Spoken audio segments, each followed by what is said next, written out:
Hannah Murray on TRE in the afternoon. Joining us on the line now is Karen Walrond. She's a sought-after speaker and award-winning author. Her latest book, In Defense of Dabbling, is a delightful jaunt into how to be a total amateur by doing the things you love, even if you're not any good at them. Welcome to the show, Karen.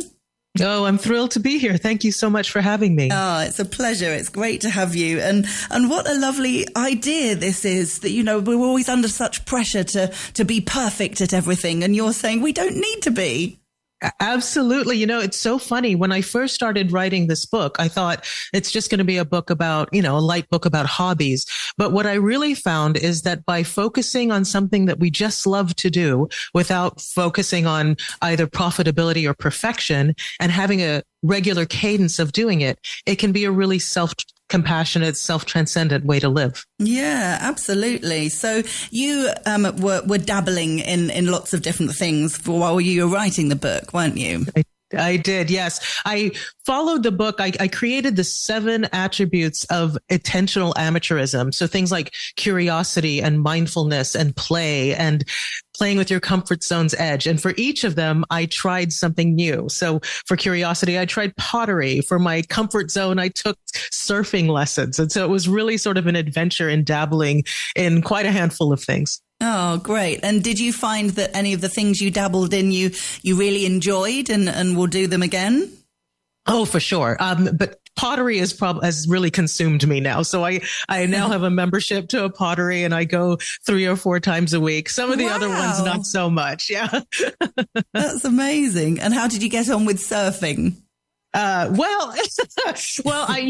not as young as I used to be. And so the recovery was really tough. It took about 3 weeks before my back felt good again, but it was exhilarating. It was so much fun. And I actually think of all of the things I dabbled in, that one might have stuck if I lived closer to a beach. That was really a lot of fun. Oh, amazing. And what about playing piano? You did that as well.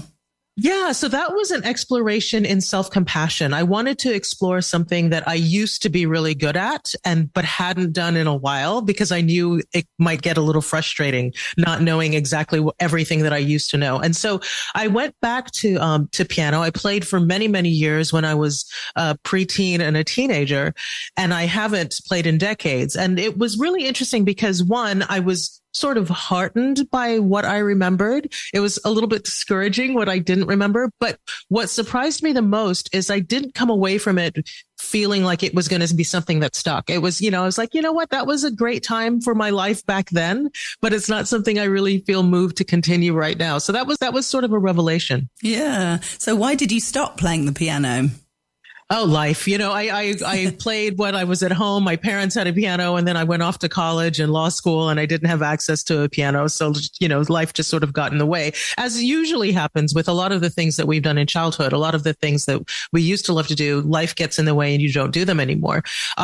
For that particular chapter, I interviewed a friend who is a roller skater, and she used to roller skate a lot as a child and returned to it after having a pretty intensive surgery and recovery. And she wanted to use roller skating as a way to kind of capture that feeling she had when she was a kid. And now she's an avid roller skater again. So it's really interesting how that can happen, right? Yeah. So I know you, as well as her, you spoke to other people for the book. How did you find these people? How did you decide who you're going to speak to?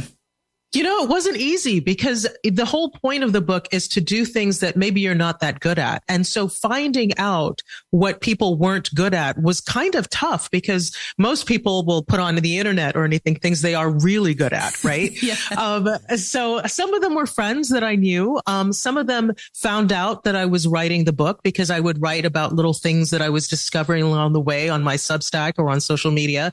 And they would share something that was really interesting. So there was a woman who makes automata, like little robots that she makes with little pieces of trash that she gets around the house. And she commented, and I was like, oh no, this is way too interesting. So, and then sometimes things just sort of came up in conversation while I was talking about the book. People were like, I do this. And, I was like, yeah, that's very interesting. I want to find out more about that. Yeah. Yeah. It is an interesting one because I think a lot of people, if they try something and they're not that good at it, they might think, well, I'm not going to bother doing that again. again, or they might keep doing it in order to become really good at it. You know what I mean? Yeah. And, and I want to talk about this. This isn't necessarily about not trying to evolve. Like, definitely, I think when you have a practice of returning to something, you're probably going to start getting better at it. That's certainly true with me for pottery, right? Like, I was horrible. Now I'm becoming pretty skilled at it. But the point is not for that to be the end goal. Like, the end goal isn't supposed to be, I've got to be perfect at this, or I've got to turn this into a side hustle. It's really just about, I want to be present with it on a cadence of self-compassion, right? On a cadence of play. And that's really where the secret sauce is, right? And amateur, the word amateur actually comes from the Latin meaning a lover of something. And I want to return to that meaning, right? I want to be an amateur because I love to do this pastime, because it's good for my mental health. It's good for my spiritual health, my emotional health. So that's really what we're trying to get to. Yeah. And you see some in some kind of genres, things are celebrated or being an amateur. I'm thinking of amateur dramatics, for example. I'm a member of an amateur dramatic society. And nice. And again, it's all people who love theatre, love being on stage or want to be involved with productions in some way. And, nobody's getting paid, so we're not earning money from it. It's just doing something that we enjoy. And obviously with things like this, some people are better than others, which is always going to be the case. But it's fun. I love that you do that. And I think that the idea of getting together with community in order to do something that's just fun, I feel like that's sort of slipping away. That things that used to be more common in the past, maybe with quilting bees or, amateur choirs and stuff. And I really don't hear a lot of people doing that anymore. So kudos to you for finding an amateur dramatic group that you can connect with other people. Connection is one of those those attributes of intentional amateurism, of being able to connect with other people and build community. So that's amazing that you're doing that. That's why I wish I'd found you when I was writing the book. I'm also in a choir. Oh, perfect. That's amazing. Wonderful, wonderful work. Yeah, it is. And part of the enjoyment is obviously the main part is doing something that you enjoy. But it is also that sense of community, getting together with a group of people is great fun. Like-minded people who also enjoy singing or being on stage. Absolutely. And we know there's research that says that having community and connecting with people is one of the ways that we can age better. We can live better. It's so critical to the way that we live our lives better. And so the fact that you found something that you love and you have that common interest really sort of, I'm sure, is the glue for your community and what makes it so enjoyable. Yeah. So, were you surprised with some of the things you found out when you were researching the book? Did you sort of have any revelations? Yeah, I did. There were certain things like, first of all, the surfing was amazing because I really didn't think I was going to be able to get up on my feet on the surfboard. So that was really interesting. The other thing, and probably the biggest thing I realized is, again, I thought I was just going to be writing a book about hobbies. What I found out was that it's really something more profound. And when we hear people tell us, if for your mental health or for your spiritual health, you should meditate or you should yoga. You should do yoga. And I think that can be true. But for some of us, like me, yoga or meditation isn't something that's not just necessarily natural to us. It's kind of tough. But pottery, which makes me practice mindfulness and helps me to concentrate and helps me to shut out the world, can give me the same sort of benefits that maybe a spiritual practice has. And that was a surprise, right? That the thing that we keep returning to for the love of it can actually have the sort of spiritual and emotional benefits that maybe a more intentional meditation practice or a yoga practice might. So that was the biggest thing. I really didn't think I was going to be writing a particularly profound book, but it turned out that what I learned was really profound. Yeah, that's really interesting. And I think really important for people that their lives aren't just about work. Depending on people's jobs, we can spend an awful lot of time at work. Hopefully, if we enjoy our jobs, then that makes the whole thing better. But when we're not working, we have a lot of choice generally as to how we can spend our spare time. And absolutely, to find something that you enjoy doing that's stimulating, more stimulating than watching television, for example, is really important, I think. And it doesn't matter what that is. It doesn't matter how silly people might think it is. If you've always wanted to try knitting, for example, try it. What you're waiting for.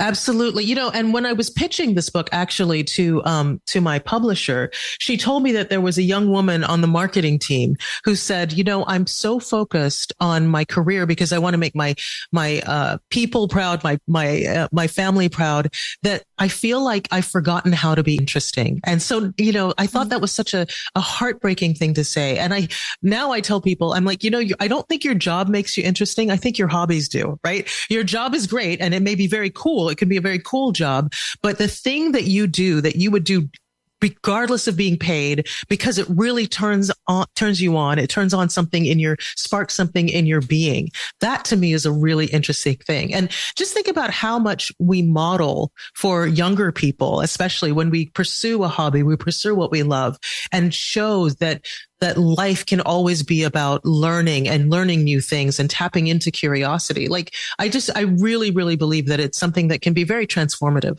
Oh, I totally agree. And I just think how sad I'd feel and depressed, I guess, in a way, if I wasn't doing all these other things that I enjoy.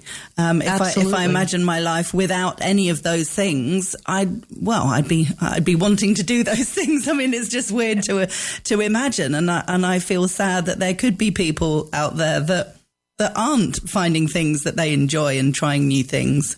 And that's the other thing, I think, what you've just said. I think you've just touched on something that's really important, is that a lot of times I think we go through life thinking we're either going to have a joyful life or a sad life, but a lot of it is sort of based on sort of whatever the consequences, the things that happen moving through life. And what I think this book teaches, and I think what you've probably discovered through your own practice, is that we have so much control in the way we can inject joy into our lives, right? The way that we can make sure that we have a happy life. Yes, life is going to happen and things are going to happen that can be very hard or very challenging. But hobbies are one way that we can be like, you know what? I'm going to ensure that there is some joy and happiness and calm and curiosity and wonder and awe and connection in my life, no matter what. And that's one thing that we actually can control. Yeah, definitely. It's a choice, isn't it? You're choosing to go for a walk. You're choosing to do some knitting or whatever it might be. You're picking something to do that you want to do, which is great. Really important to have as much as that as we can in life.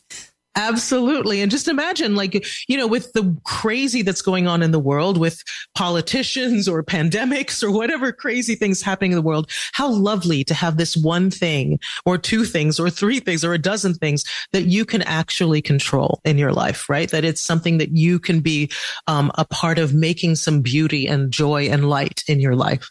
Yeah, definitely. So what have you made in your pottery classes? Well, very, very mediocre pots. I recently made a Korean moon jar that I'm very, very excited about. It's a sort of traditional form in Korean pottery, and I was very excited about it. I have 2 mugs that actually look like something people might want to drink out of that are waiting to go into the kiln right now. But there's a lot of very, very mediocre stuff that I still delight in no matter what. And actually, as I say this pottery, I've made a commitment to myself that even if I get really good at it, I refuse to take money for it, right? I've gotten to the point now where some people will be like, oh, I'd love to buy one of your pieces. And I give them away because the whole point for me is to stay an amateur and stay in the joy of creating and wonder and what I can create in my life. And I feel like really taking money for it would lose some of that for myself. So I will be an amateur at this no matter how good I get for the rest of my life. Oh, that's lovely. Yeah, as soon as you charge for it, there's a pressure then, isn't there? You suddenly feel like it has to be perfect. But when you're not, it's just fun. You're just doing it for fun. Absolutely. And also there's an element of pleasing other people if you take money for it, right? That there's a part of it that even if you're doing it for your own pleasure, it's also going to have to necessarily take into account other people's opinions about it. And the whole point is to separate yourself from that. It's about your own opinion about what you're doing. Yeah, absolutely. And do you, when you go to a pottery class, when you've finished making something and it's time to make something new, have you got ideas of things that you want to make, or does the teacher suggest things, or how does it work? Well, I don't take class. I haven't taken a class in a while. So I just have a membership to a community pottery, right? So I go and that's where the kiln is and everything else. But I mean, my husband will tell you I am consumed by this. So I have YouTube videos I watch and Instagram and Pinterest and all these things of different things that I want to try and do. So yes, there is a backlog of inspiration for me to figure out what I'm going to do next. Oh, lovely. Your house will end up being like a museum exhibit or something. Yeah, it's pretty crazy right now. I'm actually, my book tour for this book is starting tonight, and I'm actually going to be giving away a lot at this first book thing. So I could just give it away because my husband is like, we're out of control a little bit in our house. We don't have more room for this. Exactly. Oh, that's brilliant. Oh, well, good luck with the book tour. I hope it goes really well.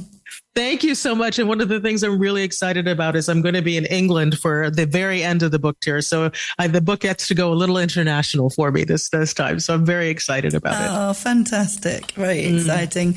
Well, if people want to get a copy of In Defense of Dabbling, it's available on our website, TRE.radio, and it's by Karen Walrond, who we've been chatting with today. Karen, thank you so much for joining us. What a thrill and a joy to be here. Thank you so much for having me.